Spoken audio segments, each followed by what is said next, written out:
So mo gini ang current population, no? Karong 2024 pila na ta? 1,991,000. Daghana na din nato, no? Niabot ang increase of 2.15%. Okay, gikan sa 2023. So mo kana ang gidaghano nato ron. Kung ikumpara nato kaniadto, ikabat lamang kita og 1,632,000. Karon abot na tag 1,991,000 as of 2024 nya. Grabe ang increase nato, no? 2.67% na. Adto kita sa Davao Occidental. Asa kay ning Davao Occidental? Nara sa ubos nato. Naa sa kabagatan ng Davao City. Pila sila kaniadtong unsa ning tuig 2000. Kaniadtong 2000 pila ra sila? 254,512. Basado ninyo na be unsang numerohan na? Unsa kadaghan? 254,512. Mao kini ang gidaganon sa Davao Occidental. Pag-abot sa 2010, nikabat sila og 293,780. Pag-abot sa 2015, 316,342. Ang growth rate nila dako-dako pod 1.42. Pero ang Davao gyud may pinakadako, no? Kay 200% ang tubo niya. So daghan gyud na. Then sa Davao Oriental, nagsugod sila sa 2,000, 446,000. Ni Abante siya 517,000 pag-abot sa 2010. Pag 2015 ni abot og 558,958. So nakita na to ang pag-uswag o kabaghuan sa mga kadaghanon sa tao o populasyon. Gusto ba mo daghan tao? Kasi gusto daghan tao sa atong syudad. Nganong gusto man ta daghan tao? Unsa may naa diha? Kung daghan tao, bibo? Kung daghan tao, daghan ang mo trabaho. Tama? Pero ang problema, kung naay trabaho, pinanglan, daghan tao, daghan negosyo. Kaya kung walay negosyo, walay trabaho. Tama? Sa kay daghan naman ta, mag-provide yun ang gobyerno og daghan trabaho. Tanawa ang mga datos gikan sa Philippine Statistics Authority. Paki-sulti daw ni Philippine Statistics Authority. Philippine Statistics Authority kini ang ahensya sa gobyerno nga nagabantay sa populasyon. Sila naghatag og mga birth certificate. Kanang inyuhang mga birth certificate gikan na sa PSA, Philippine Statistics Authority. Sila ang dunay mga datos kabahin sa gidaghanon sa tao. So sa kasamtangan ni taas na ang ihap sa mga tao nga nagpuyo sa atong rehiyon. Ang paspas nga pagtubo sa atong ekonomiya ang nagunang hinungdan sa pagpuyo sa tao sa usa ka lugar. Tama gid atong gingon, no? Kung daghan tao, ni asinso na siya kay daghag trabaho. Adto ta sa mga pagbag-o sa kalingawan. Sa unang panahon, ang mga dula nga pangprobinsya sama sa Luksong Tinik, Tumbalata, Patintero, Taguanay og uban pa ang kasagaran nga lingaw sa mga kabataan. Kini pipila lamang sa mga naghatag og kalingawan kaniadto. Apan sa paglabay sa panahon ug sa mga moderno nga gamit nahimo nga kalingawan karon ang pagdula og online games. Tunguna wala pa mi aning online games, swerte kayo mo ron kay nana mo ana. Pagbago sa turismo og lugar, suruyanan. Asa man ta gusto mo suroy?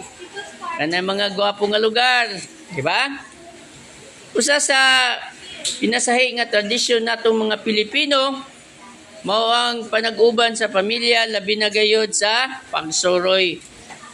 Kaniadto limitado lamang ang mga lugar nga suyuranan o sa atong rehiyon. Tungod wala pa kini kaayo napalambo. Apan karon daghan na kaayo ang mga lugar sa rehiyon nga pwede adtuan. Nasa hulagway sa ubos ang pipila sa mga inila nga suruyanan sa atong rehiyon. Kini mao ang People's Park sa lungsod sa Davao ug ang Agong House sa probinsya sa Davao del Sur. Tanaw na to. Okay sa iwa pagkatog People's Park. Kamo kini no, dola kay sa to lakpon na nato People's Park na andias likod People's Park na. Sunod na pod ang kini nga lugar sa Davao del Sur. Unsa daw ni siya nga lugar? Agong House sa Davao del Sur. Unsa may nadia? Kinsa man ni mga tawhanan ning? Wa ko kailan ning.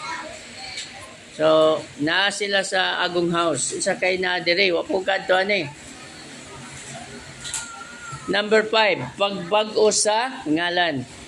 Sa tuig 1946, bisan pa man bago ra nakuha sa atong nasod ang kagawasan, usa na ka probinsya ang tibuok rehon.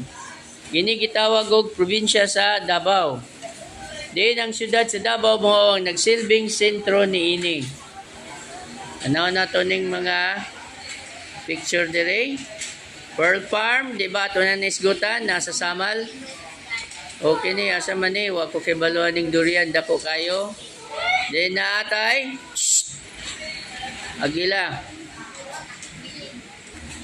So nani atay mga hulagway dire nga nagpakita sa mga lain-laing lugar nga daghang kayog turismo na nahitabo.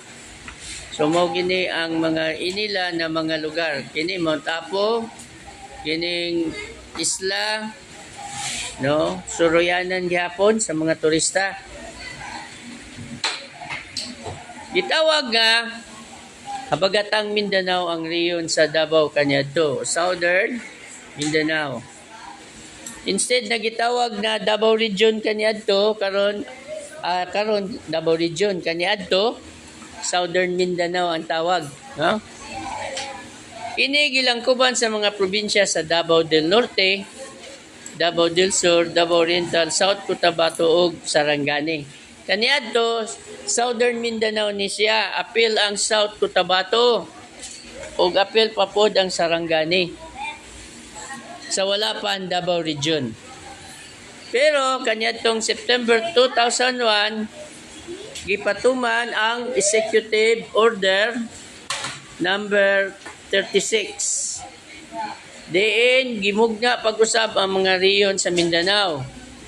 Gikan sa tawag na Habagatang Mindanao o Southern Mindanao na ilan na ni karon sa ngalang Davao Region. So nawala na ang Southern Mindanao. Ano sa nawala? Southern Mindanao. Yeah, kano sa nawala? September 2001, pinaagi sa Executive Order number 36. Davao Region na ta, kaniadtong 2001. Sa kasamtangan, kini gilangkuban na lamang sa 5 ka probinsya. Kini mao ang Davao del Norte, Davao del Sur, Davao de Oro, Occidental ug Oriental.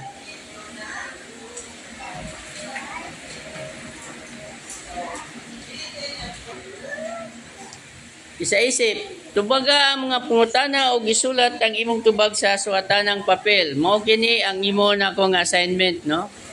Unsa ang imong nakita nga kabaguan base sa mga hulagway. sa imong pananaw unsa man ang hinungdan niini. Number 3, asa sa mga hulagway ang gusto nimo masaksihan ang pagbago o nganuman. So aniya karon ang mga lugar na makita nato kaniadto sa Rizal Avenue sa Digos City. So mao gini ang Rizal Avenue. Nakita nimo ang kabaguan, ikaw man ay masayo dun sa nimo pag explain. Naana po ilain sa Pusan Point sa Caraga. Kaniadto mao kini ang itsura. Dayon na sa tuo ang bag-o nga Pusan Point. Dito kini sa Caraga.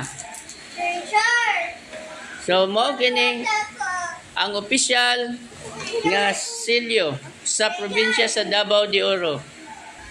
Tanaw na to ang silyo sa province of Compostela o Davao de Oro. Tunguna, ang tawag sa Davao de Oro kay province of Compostela Valley. Karon, province of Davao de Oro. So mao kini ang kausaban sa silyo pa lang nausab na. So napoy kausaban sa Panabo National Highway. Kaniadto mao kini ang hulagway sa wala ang karaan nga Panabo National Highway. Karon aduna nay overpass ninyong makita, ba? Naapod tay beach resort sa Santa Maria. Kaniadto dagat ra gyud. Karon nanay swimming pool. Pwede na ka maligo sa swimming pool, pwede pug ka sa dagat. So mao kana ang mga kausaban na makita sa ato ang mata ang palibot o ang lugar mismo. So ang matag panghitabo sa usa ka probinsya base sa mga lakaw sa kaagi niini sa kasamtangan kini ang mamahimo natong giya aron mas maila og mapasigarbo nato ang atong rehiyon o ang probinsya kung diin kita nahisakop. Ang mga aspeto sa kabaguan nga nahitabo kaniadto karon mamahimong kabahin sa padayon nga pag-usad sa kalambuan sa usa ka rehiyon. Aron natong hibaluan ang imong nakatunan sa imong leksyon, kumplituhon ang mga lingin sa ubos sa 5 ka aspeto sa kabaguan nga nahitabo sa imong probinsya base sa imong nahibaluan. So mao kini ang ato ang homework. Pagbago sa 5 ka aspeto sa pagbago. Okay?